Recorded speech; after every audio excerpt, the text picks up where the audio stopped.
오늘부터는 하나님의 주권과 구원이라는 제목으로 설교했던 찰스 스펄전 목사님의 설교를 통해서 이사야 45장 22절의 말씀을 묵상하겠습니다.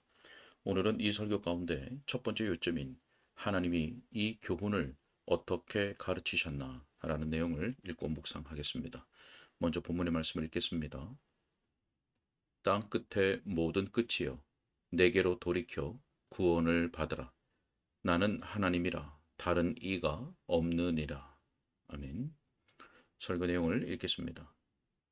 6년 전 오늘 아마도 바로 이 시각쯤에 저는 악독이 가득하여 불의에 매인 바 되었습니다.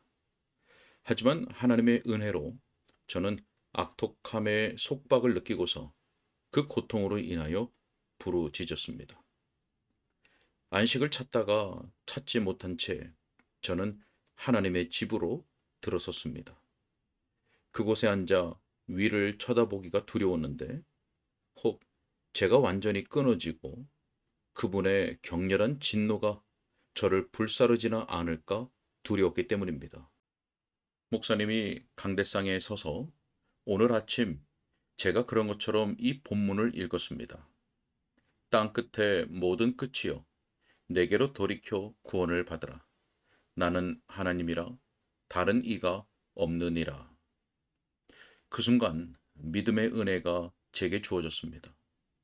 그리고 이제 저는 진실로 이렇게 말할 수 있습니다. 그때 이후로 믿음으로 나는 보았네. 그분의 상처에서 흐르는 강물을. 구속의 사랑은 그때부터 내 주제가 되었고 내가 죽을 때까지도 그러하리라. 자, 제 기억이 지속되는 한 저는 그날을 결코 잊지 않을 것입니다. 제가 처음으로 주를 알게 된 그때를 기억할 때마다 저는 이 본문을 반복해서 떠올리지 않을 수 없습니다. 얼마나 귀한 은혜인지요. 불과 얼마 전에 이 말씀을 듣고 자기 영혼의 유익을 얻은 자가 이제 오늘 아침 여러분에게 같은 본문으로 설교하게 된 것이 얼마나 아름답고 놀라운 은혜인지요. 저는 오늘 1월 6일에 이곳에 있는 어떤 가련한 죄인 역시 자기 영혼을 위해서 구원의 복된 소식을 듣고 어둠에서 빛으로 사탄의 권세에서 하나님께로 돌아오게 될 수 있다는 확신 어린 소망으로 가득합니다. 하나님께서 피조물 없이 홀로 거하실 때가 언제인지 상상하는 것이 인간의 능력의 범위 내에 있다면 우리는 하나님의 가장 거대하고 장엄한 생각들의 일부를 알 수 있을 것입니다.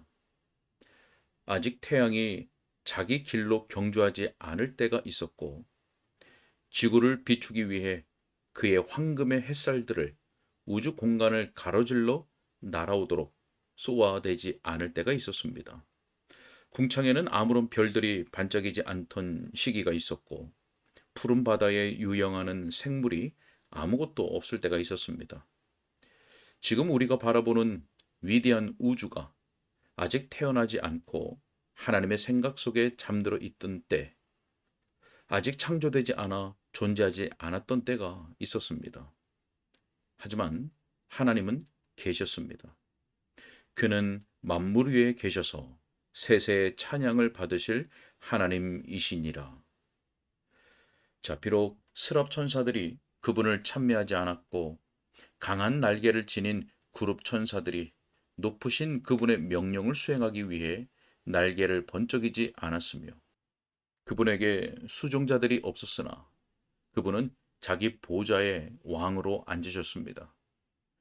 전능의 하나님, 영원히 경배 받으실 분, 두려우신 지존자요, 광대 무궁하신 분께서 엄숙한 침묵 중에 홀로 거하셨습니다. 명랑한 구름들을 병풍처럼 두르시고 그분 자신의 광채의 빛이 그분의 영광을 밝게 비추었습니다. 하나님은 계셨고 하나님은 계십니다. 태초부터 하나님은 하나님이셨습니다. 세상이 시작되기 전에도 그분은 영원부터 영원까지 살아 계셨습니다. 이제 그분이 피조물들을 창조하기를 기뻐하실 때 그 피조물들이 정녕 한없이 그분 아래 낮은 곳에 있어야 한다는 생각이 들지 않습니까? 여러분이 토기장이라면 여러분은 물레에서 하나의 그릇을 빚습니다. 그 진흙 한 덩이가 감히 여러분과 동등하다고 사칭하겠습니까? 여러분이 부분적으로는 그것을 만든 사람이기 때문에 그것과 여러분 사이에는 커다란 차이가 있는 것입니다. 그처럼 전능자께서 피조물들을 지으실 때 피조물들이 한순간이라도 감히 스스로를 그분과 비교하려 든다면 그것이야말로 무례함의 극치가 아닐까요? 하지만 저 반역의 수괴, 반역자들의 우두머리인 사탄은 하나님의 높은 보좌에까지 오르려 했습니다. 그러다가 곧 자기 목표가 너무 높은 것을 발견하였으며 지옥마저도 하나님의 복수를 피하기에는 충분히 낮지 않은 것을 알게 되었습니다. 사탄은 여호와만이 홀로 하나님이신 것을 압니다. 세상이 창조된 이후로 인간은 사탄을 모방해 왔습니다. 한날의 피조물, 하루살이처럼 덧없는 존재가 영원하신 분과 견주려고 해왔습니다. 그러므로 인류에게 그분이 하나님이시고 그분 외에는 그와 같은 이가 없음을 가르치는 것이 위대하신 여호와의 목적들 중에 하나였습니다. 인간이 그분에게서 떠나 방황하게 된 이후로 그분은 이 교훈으로 세상을 가르치셨고 높은 곳을 깨어 낮추시고 골짜기를 도두어 높이며 거만한 상상력과 표정들을 낮추어 오셨습니다. 그리하여 온 세계가 이를 알게 하고자 하셨습니다. 여호와만이 홀로 하나님이시며 그는 창조하시고 또 멸하실 수 있도다. 자, 첫째로 하나님께서 이 교훈을 어떻게 가르쳐 오셨을까요? 우리는 이렇게 대답합니다. 무엇보다 먼저 그분은 그것을 거짓 신들과 그 앞에 절하는 우상 숭배자들에게 가르치셨습니다. 인간은 그의 사악함과 죄 속에서 나무 토막과 돌을 세우고는 자기의 주로 삼고 그 앞에 절했습니다. 그는 좋은 목재로 자기를 위하여 우상을 만들되 죽을 수밖에 없는 인간의 모양이나 바다의 물고기들 혹은 땅에 기는 동물의 모양으로 만들었습니다. 그는 자기 손으로 만든 피조물 앞에 몸을 숙여 절하고 그 영혼도 그렇게 했습니다. 눈이 있어도 보지 못하고 손이 있어도 쓰지 못하고 귀가 있어도 듣지 못하는 그것을 자기 하나님이라 부르면서 말입니다. 하지만 하나님께서는 고대의 이방 신들에게 어떻게 모욕을 주셨는지요? 그것들이 지금 어디에 있습니까? 그들이 많이 알려진 상태입니까? 니느웨의 수많은 사람들이 그 앞에서 부복하였던 거짓 신들이 어디에 있습니까? 그것들의 동료인 두더지나 박쥐들에게 혹은 그것들이 묻혀 있는 작은 흙 무덤에나 물어보십시오. 혹은 한가로운 관람객들이 거니는 박물관에 가서 골동품처럼 전시되어 있는 그것들을 관찰하고 인간들이 이런 우상들 앞에 절했던가를 생각하며 미소를 지으십시오. 페르시아의 신들은 어디에 있습니까? 그들이 어디에 있나요? 불이 꺼지고 불을 숭배하던 자들이 땅에서 거의 자취를 감추었습니다. 그리스의 신들, 시인들이 칭송했으며 가장 웅장한 송시에서 찬미의 대상이 되었던 그들이 어디에 있습니까? 그들은 모두 사라졌습니다. 단지 예전에 있었던 것으로 언급하는 경우가 아니면 지금 누가 그것들에 대해 말합니까? 지금도 로마의 신들 앞에 절하는 사람들이 있습니까? 없습니다. 그것들은 자기들의 보좌를 잃었습니다. 또 남태평양 제도의 신들은 어디에 있습니까? 그 앞에서 비참한 인간들이 몸을 조아리던 그 잔혹한 귀신의 우상들이 지금 어디에 있습니까? 그것들은 거의 소멸된 상태입니다. 그것들은 그 보좌에서 내던져졌습니다. 하나님께서 거짓 신들에 대해 승리를 얻으셨으며 그 우상 숭배자들에게 그분이 하나님이심을, 그분 외에 다른 이가 없음을 가르치셨습니다. 우상들이 여전히 숭배를 받습니까? 혹은 우상 앞에 민족들이 엎드려 절합니까? 조금만 기다리십시오. 여러분은 그것들의 파멸을 볼 것입니다. 우상들은 조롱의 대상이 될 것입니다.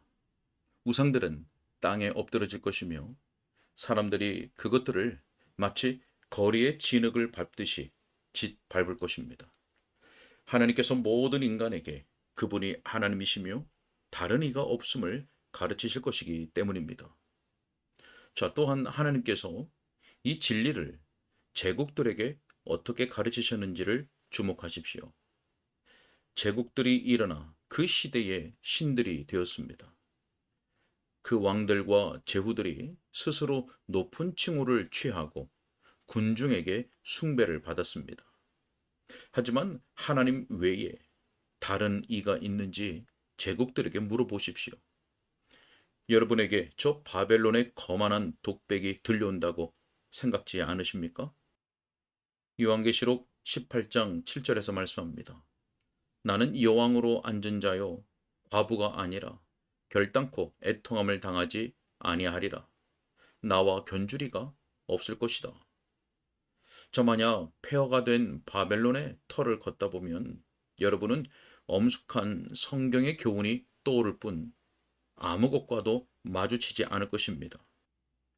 마치 나이든 백발의 선지자가 서서 여러분을 향해 한 분 하나님이 계시며 그 외에는 다른 이가 없다고 말하는 듯하다고 생각될 것입니다. 그 잔해의 모래로 뒤덮인 바벨론으로 가십시오. 저 니느웨의 흙 무덤으로 가십시오. 그러면 이런 음성이 들려오는 듯할 것입니다. 한 분 하나님이 계시며 제국들도 그분 앞에서 침몰하고 말았다. 오직 한 분의 주권자가 계시며 땅의 제후들과 왕들은 그 왕조들 및 보좌들과 함께 그분의 발걸음의 진동에도 흔들리도다. 자, 저 그리스의 신전에 앉아서 한때 알렉산더가 얼마나 거만한 말을 했던가를 생각해 보십시오. 하지만 지금 그는 어디에 있으며 그의 제국은 또 어디에 있습니까? 폐허가 된 카르타고의 아치형 다리 밑에 앉거나 저 로마의 황폐화된 야외 극장을 거닐어 보십시오. 그러면 그 폐허에서 부는 황량한 바람 속에서 한 음성이 들려올 것입니다. 나는 하나님이라 다른 이가 없느니라. 오 도시여, 너는 스스로를 영원하다 불렀지만 내가 너를 이슬처럼 높게 하였노라.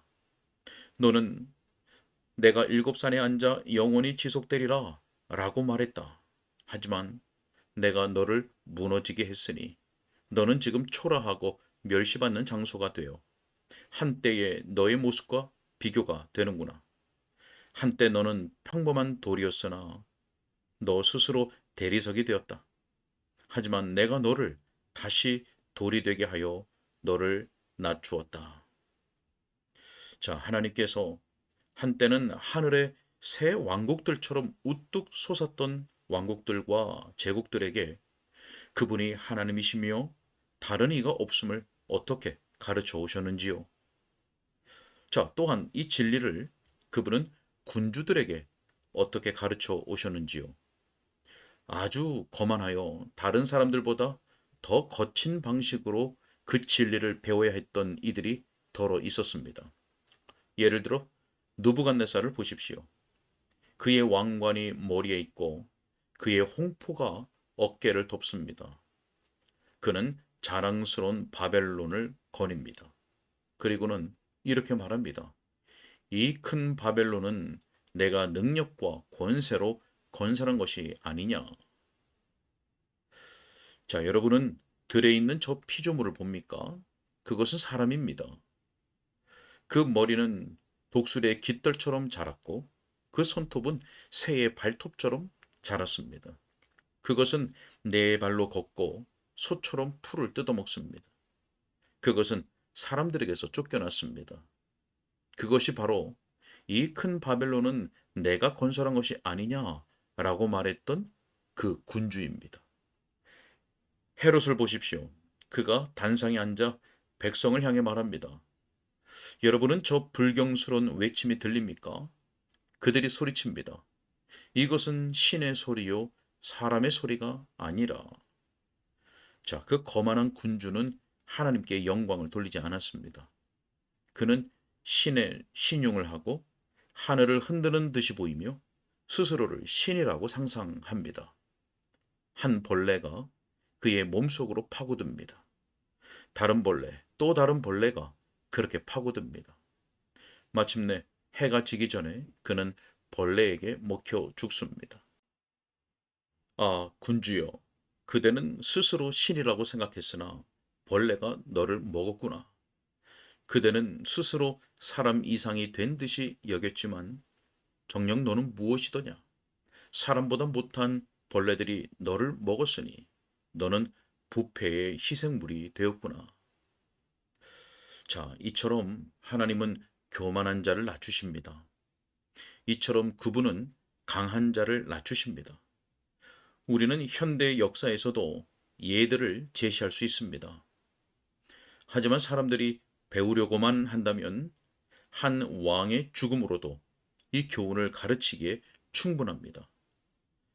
왕들이 죽을 때, 장례 행렬이 무덤에 도착할 때 우리는 이 교훈을 배웁니다. 나는 하나님이라, 다른 이가 없느니라.